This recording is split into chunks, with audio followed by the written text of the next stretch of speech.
آپ ایک باغ میں تشریف لے گئے، وہاں پہ دیکھا کہ ایک غلام ہے غلام، لیکن ان کا کم جڑا نا غلامہ ورگا نہیں سی۔ دیکھا ایک روٹی ہے، ایک لقمہ توڑتا ہے اپنے منہ میں ڈالتا ہے، سامنے کتا ہے، دوسرا لقمہ توڑ کے کتے کے منہ میں ڈالتا ہے۔ اللہ اکبر!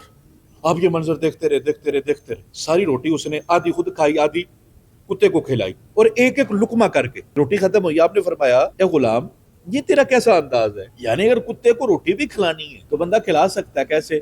پھینک دے، اپنے ہاتھ سے ڈالتا ہے۔ اور روٹی بھی بندہ پھر کسی جانور کو تب دیتا ہے جب زیادہ ہو، روٹی بھی ایک ہے اور پھر کتے کو بھی شریک کیا ہوا ہے کھانے میں۔ اللہ اکبر! اس غلام نے کہا امام بات یہ ہے، یہ کتا بڑی دور سے آیا، میں روٹی کھا رہا تھا، اسے بھوک لگی تھی، یہ اس امید سے میرے پاس آیا کہ مجھے بھی کھانا ملے گا، کہ اگر میں نہ دیتا تو مجھے ڈر تھا کہ میں بھی اپنے رب کی بارگاہ میں امید رکھتا ہوں کہ اللہ قیامت والے دیہاڑے مجھے بخش دے گا، میں اس کی امید توڑتا اور قیامت والے دیہاڑے میری امید ٹوٹ جاتی تو یہ بہت بڑا نقصان تھا۔ اللہ اکبر! امام حسن مجتبیٰ نے جب اس کی یہ بات سنی نا، بڑے خوش ہو گئے، یعنی یہ ہے غلام، کام غلاموں والا نہیں ہے۔ فرمانے لگے تو بتا غلام کس کا ہے؟ اس کا غلام، اچھا یہ جو باغ ہے یہ کس کا ہے؟ کہنے لگا یہ فلاں کا ہے۔ امام حسن مجتبیٰ نے فرمایا تو ادھر ہی ٹھہر جب تک میں آ نہ جاؤں۔ ٹھیک ہے، آپ اس غلام کے مالک کے پاس گئے اور فرمانے لگے کہ وہ غلام تیرا ہے؟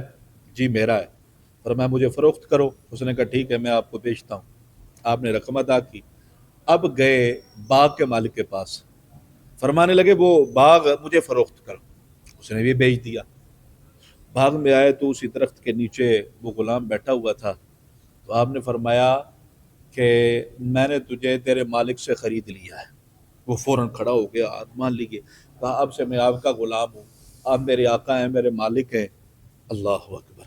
تو امام حسن مجتبیٰ فرمانے لگے تو آزاد ہے، اللہ اکبر، تو آزاد ہے۔ وہ بڑا خوش ہوا، خوشی سے جو چلا نا، تو آپ نے پھر صدا دی، فرمایا رکو، تو بھی آزاد ہے، اور جس باغ میں تو بیٹھا ہوا ہے نا، یہ سارا باغ میں نے خرید لیا ہے اور تجھے عطا کرتا ہوں۔ اللہ اکبر! کیا بات!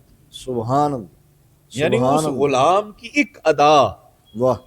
کہ آدھی روٹی خود کھائی ہے، آدھی کتے کو کھلائی ہے، جی اس پہ امام حسن مجتبیٰ خوش ہوئے ہیں۔ جی، غلام خرید کے اس کو بھی آزاد کیا اور پورا باغ خرید کے بھی اس کو عطا کر دیا۔ ہائے ہائے! سبحان اللہ! اسی لیے امام حسن مجتبیٰ کو کہتے ہیں سید الاسقیاء، سبحان اللہ!